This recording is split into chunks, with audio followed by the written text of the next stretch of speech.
یہ ہے کولار سہارا کی امنگو جوش فیشن پر جاتی ہے.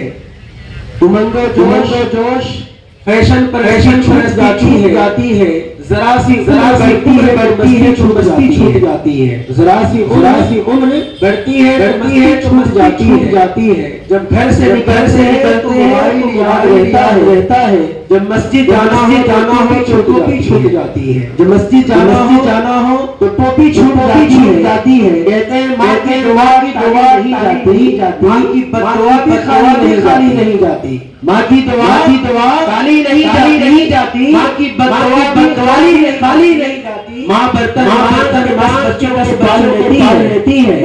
ماں برتن بچوں کو سنبھال لیتی ہے. پر 10 بچوں سے پالی نہیں جاتی. پر 10 بچوں سے ماں پالی نہیں جاتی. ماشاءاللہ آپ لوگ بڑے پیارے انداز میں باتوں کو سماعت کیے.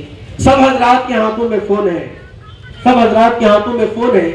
بس میں آپ کو اس فون سے ہی ایک میسج دینے کا کام کروں گا.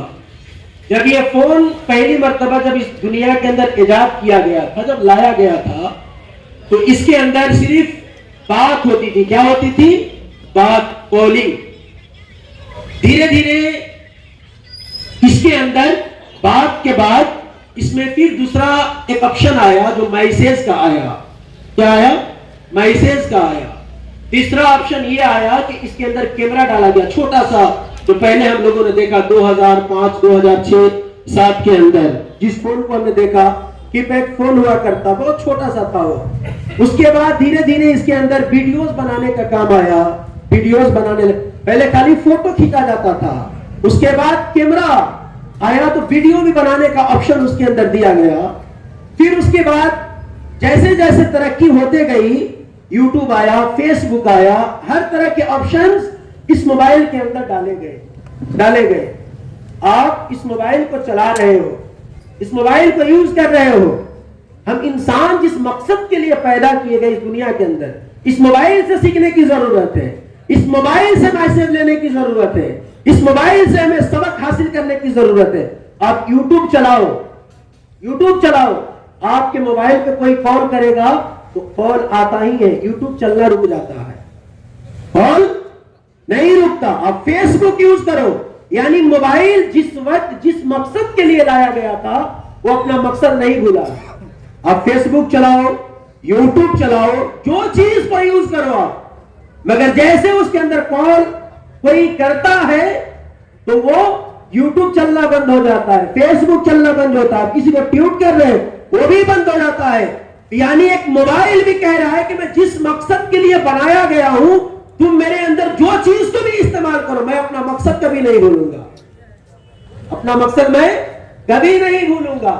مگر ہم تو انسان ہیں, ہم اشرف المخلوقات ہیں, ہم اس نبی کی امتی ہیں جس کو اللہ تبارک و تعالیٰ نے امام الانبیاء بنایا, اور ہم تمام نبیوں کی امتیوں میں تمام امتیوں سے سردار امتی ہیں.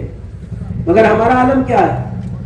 کیوں اتنے لوگوں کو یہاں پر جمع کیا گیا؟ مجھے یقین ہے کہ جن لوگوں سے تنگ ہو کر ہم یہاں پر جمع ہیں وہ لوگ ایک بھی موجود یہاں پر شاید نہیں ہوں گے. یہ رات بھر میں مالدار بننے کی جو لالچ ہے, رات بھر میں یہ جو مٹکا وغیرہ کھیل کر رات بھر میں جو یہ لالچ ہے, اس کو بھول جائیے. لالچ بہت بری بلا ہے.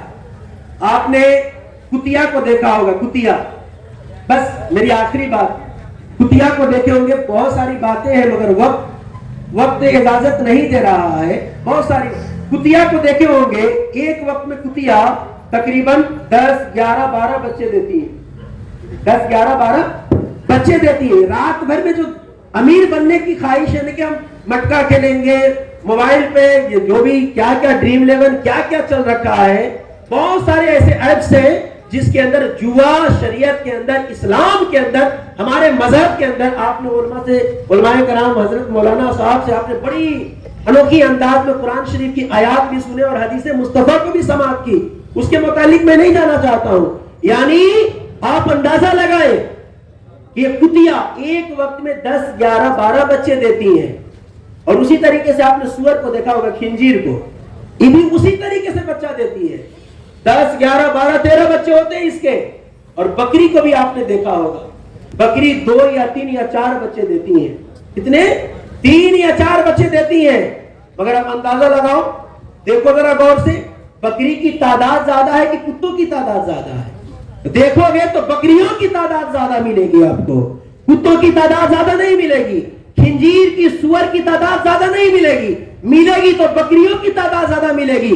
یعنی جس کے اندر سچائی ہو، ایمانداری ہو، اللہ تبارک و تعالیٰ اس میں برکت عطا فرماتا ہے.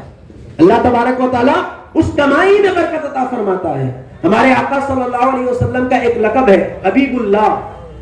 حبیب اللہ یہ لقب کم و بیش 1,00,000 یا 2,24,000 انبیاء کرام رسولان اعظام کی جماعت دنیا کے اندر تشریف لائی آئے، کسی کو یہ لقب نہیں ملا، کسی کو بھی یہ لقب نہیں ملا. میں نے ہمارے نبی صلی اللہ علیہ وسلم کو یہ لقب ملا. اللہ تبارک و تعالی اپنے حبیب سے فرماتا ہے، اپنے حبیب سے کہتا ہے، اے رسول یہ لقب میں نے صرف آپ کو دیا ہے، مگر آپ کی امتی اپنے ہاتھ سے محنت کر کے کماتے ہیں اور اپنے ہاتھ سے محنت کر کے کھاتے ہیں، اور چندی روپے پر اگر صبر کرتے ہیں اور اللہ کی ذات پر توکل کرتے تھے، اے حبیب وہ میرا حبیب ہوا کرتا ہے، وہ میرا حبیب، وہ امتی بھی میرا حبیب ہوا کرتا ہے. تو اندازہ لگائے مسلمانوں، تو محنت کر کے کمائیے. رات بھر میں کروڑ پتی بننے کا سپنا مت دیکھیے. لالچ بہت بری بلا ہے، اور لالچ اس طریقے سے انسان کو برباد کر دیتی ہے، کھوکھلا کر دیتی ہے کہ آپ نہ یہاں کے رہ جاؤ گے نہ آخرت کے رہ جاؤ گے. تو اللہ کے حضور دعائیں کریں، اور مولا تبارک و تعالی ہم سبوں کو جوا جیسی، شراب جیسی یہ بدکاری سے، بدفعلی سے ہم سبوں کو اللہ تبارک و تعالی بچائے. آپ تمامی حضرات سے اپیل ہے، گزارش ہے کہ آپ حضرات کے سامنے جو معزز لوگوں نے بڑے عہدے انداز میں، بڑے پیارے انداز میں جو آپ کو سمجھانے کا کام کیے ہیں، اور ہم نے بھی جو باتیں کہی ہیں اس پہ مجھے یقین ہے کہ آپ حضرات عمل کریں گے انشاءاللہ تبارک و تعالی. اور جہاں تک کہ سنا کہ ڈرائیونگ گاڑی وغیرہ 2 ویلر چلانے کے وقت آفیسر صاحب جو بتا رہے تھے، کبھی ہم نے سوچا ہے کہ جو ماں باپ ہمیں 25 سال تک جوانی میں لے کر جاتے ہیں، 25 سال 17-18 سال باپ کا کمر ٹوٹ جاتا ہے صاحب، باپ کا کمر کما کر ٹوٹ جاتا ہے بیٹے کی پرورش کرنے میں. ماں اپنے بچوں کو دیکھ کر خوشیاں مناتی ہے کہ میرا لاڈلا گھر کے اندر آیا، میرا لال گھر کے اندر آیا، میرا لڈلا میرے گھر کے اندر آیا. ماں دیکھ کر اپنے بیٹے کو خوش ہو جاتی ہے. باپ کا کمر ٹوٹ جاتا ہے. مگر ہم نے کبھی سوچا ہے ہم جوا کے، ہم شراب پیئیں گے، ہم زناکاری کریں گے، ہم سود خوری کریں گے، ہم معاشرے کے اندر حرام کاریاں کو پھیلائیں گے، تو میرے ماں باپ کے سر کس طریقے سے عوام کے سامنے جھکانے پڑیں گے؟ اس بات کو ہم کبھی نہیں سوچتے. تو اپنے باپ جو ہمارے والدین نے جتنے محنت و مشقت سے ہماری پرورش کی ہے، اس کا خیال کرنے کی ہمیں بہت ضرورت ہے. ذرا سوچے تو صحیح، ہمارے باپ نے ہمیں کس طریقے سے، ایک بیٹا چھوٹا ہوتا ہے نا، راستے میں باپ انگلی پکڑا کے لے کے جاتا ہے، اگر جھاڑ پہ کوا بیٹھا ہے تو بیٹا باپ سے پوچھتا ہے، والد صاحب، ابو صاحب وہ کیا ہے؟ باپ کہتا ہے، بیٹا یہ کوا بیٹھا ہوا ہے. پھر بیٹا پوچھتا ہے، والد صاحب وہ کیا ہے؟ باپ کہتا ہے، بیٹا وہ کوا بیٹھا ہوا ہے. یعنی بچہ جتنے مرتبہ اپنے باپ سے، اپنے دادا سے، اپنے والد سے سوال کر رہا ہے، باپ اس کے سوال کا جواب دیتا ہے. اس کو ڈانٹتا نہیں ہے، ڈپٹتا نہیں ہے، اس کو جھاڑتا نہیں ہے. باپ یہی سوچتا ہے کہ میرا بیٹا تو ابھی ناموز ہے، چھوٹا سا بچہ ہے، اس کو جو سمجھ میں آ رہا ہے وہی کہہ رہا ہے. مگر ہم جیسے بڑے ہوتے ہیں ہماری اکڑ الگ ہوتی ہے، ہماری سمجھ الگ ہوتی ہے. ہم تھوڑی تھوڑی باتوں پر، اگر باپ ہم کو کوئی نصیحت کرتے ہیں تو ان کی باتوں کو ہم آڑے ہاتھ لیتے ہیں، باپ پر ہی غصہ آ جاتے ہیں، ماں پر ہی چھڑکنا شروع کر دیتے ہیں. تو بڑی افسوس کی بات ہے، افسوس صد افسوس کی بات ہے. ہمیں اس پہ نظر ثانی کرنے کی ضرورت ہے. برادران ملت اسلامیہ، تو اپنے والدین کا نام ہم ان لوگوں سے مخاطب ہیں جو لوگ یہ کام کیے، جن کے وجہ سے مجبوراً اتنے لوگوں کو جمع ہونا پڑا ہے اور اس کے متعلق گفتگو کرنی پڑی ہے، ڈیسائز کرنا پڑا ہے. تو ان لوگوں سے میں مخاطب ہوں جو لوگ اپنے معاشرے کا، اپنے ماحول کا، اپنے علاقے کا، اپنے بستی کا، اپنے محلہ کا نام ڈبانے میں لگے ہیں. ان سے اپیل ہے، محترم اب ہوش کا ناخن لو اور اللہ سے ڈرو. اور اللہ کا خوف کھاؤ اور وہ کام کرو جس سے آپ کے بستی والے آپ سے خوش ہو جائے اور بستی والے کہ فلانا آ رہا ہے، بڑا نیکوکار ہے، بڑا نیک اچھا ہے، بڑا نیک بچہ ہے، فلانے کا بیٹا ہے، نام بستی کا روشن کر دیا ہے، گلی کا نام روشن کر دیا ہے، اپنے باپ کا نام روشن کر دیا ہے، اپنے خاندان کا نام روشن کر دیا ہے. ایسا ہونا چاہیے، ایسا ہونا چاہیے. حضرت جنید بغدادی رضی اللہ تعالیٰ عنہ سے پوچھا گیا، حضور بتایا جائے کہ اگر کسی کی خاندان کے متعلق معلوم کرنا ہو کہ اس کا خاندان کیسا ہے، اس کا خاندان کیسا ہے، تو جنید بغدادی رحمت اللہ علیہ نے فرمایا کہ اس کے اخلاق کو دیکھو، اس کے اخلاق کو دیکھو.